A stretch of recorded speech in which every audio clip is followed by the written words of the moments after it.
everyone.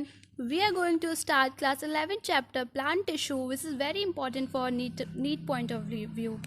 Before I start the video, I request you all to please subscribe the channel and click the bell icon so that next video will be seen in your notification.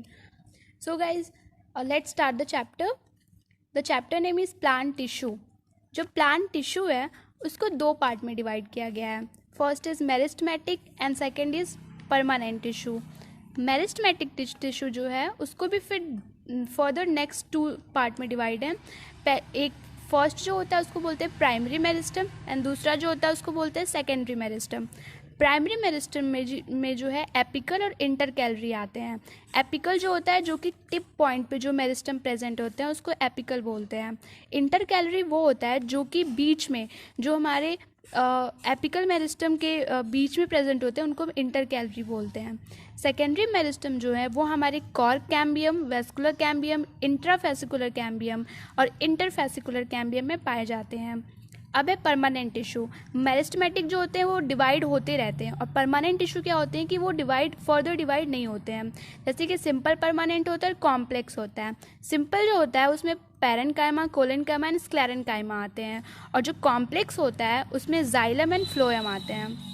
जो xylem होता है उसमें भी 4 sales पाए जाते हैं, vessels, tracheids, xylem, parenchyma and xylem fibre.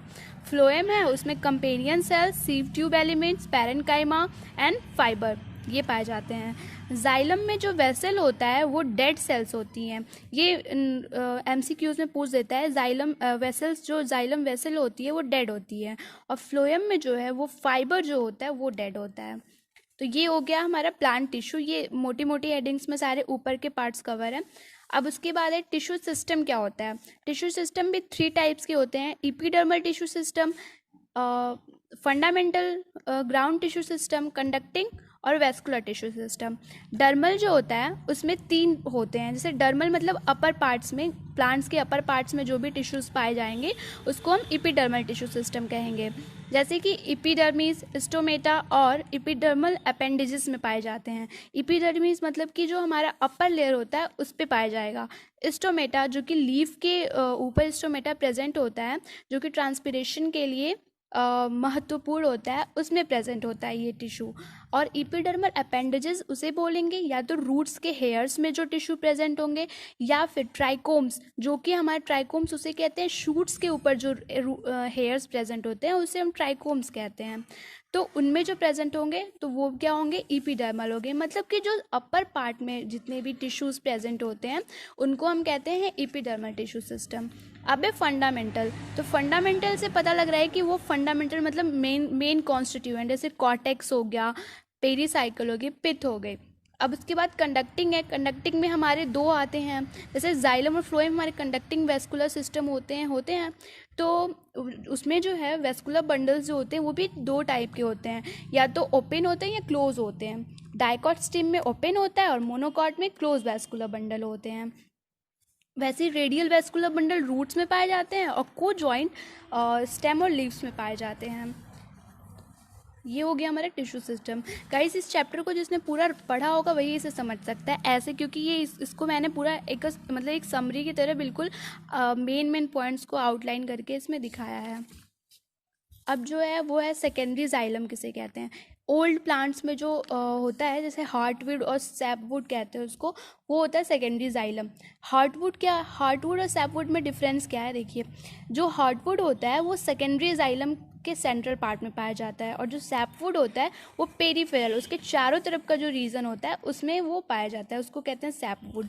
Heartwood जो होता है वो डार्क ब्राउन कलर का होता है और सैपवुड जो होता है वो लाइटर कलर का होता है. हार्डवुड जो होता है वो हार्ड भी हो सकता है, ड्यूरेबल होता है और रेजिस्टेंस होता है. रेजिस्टेंट मतलब रेजिस्टिविटी उसमें होती है. और जो सैपवुड होता है उसमें वो इन्वॉल्व होता है कंडक्शन ऑफ वाटर. मतलब कि हमारा हार्डवुड वाटर कंडक्ट नहीं करता है लेकिन सैपवुड हमारा वाटर कंडक्शन का काम करता है. हार्डवुड जो है वो मैकेनिकल सपोर्ट देता है स्टेम को. प्लांट्स के स्टेम है उनमें वो हार्डवुड जो होता है वो सेकेंडरी जाइलम जो है वो उन्हें स्ट्रेंथ प्रोवाइड करता है.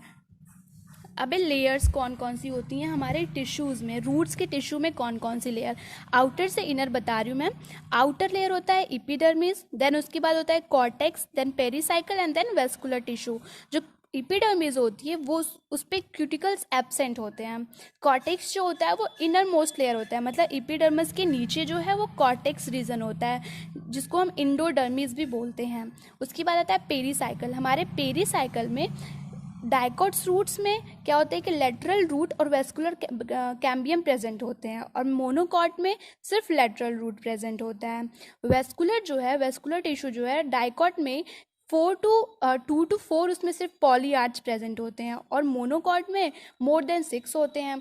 तो यहाँ पे कन्फ्यूज़न होता है क्योंकि ये पूछता है कि डाइकोट में कितने पॉलीआर्च प्रेजेंट होते हैं, तो वो 2 to 4 होते हैं, और मोनोकॉट्स में मोर देन 6 होते हैं, इसलिए उसको पॉलीआर्च कहते हैं। अब हो गया पिथ। पिथ जो होता है स्मॉल और इनकॉन्स्पियस होता है डाइकोट में, लार्ज और वेल होता है मोनोकॉट एंड डाइकोट सिस्टम में। तो ये रही पूरी चार्ट।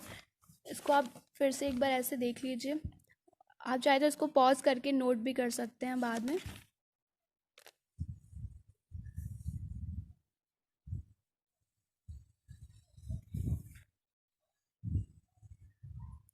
गाइज आपको अगर ये सही अच्छा लगा हो तो प्लीज़ कमेंट बॉक्स में करके मैसेज बताइएगा, ताकि मैं इसके अगले वीडियो को अपलोड कर सकूँ। Thank you.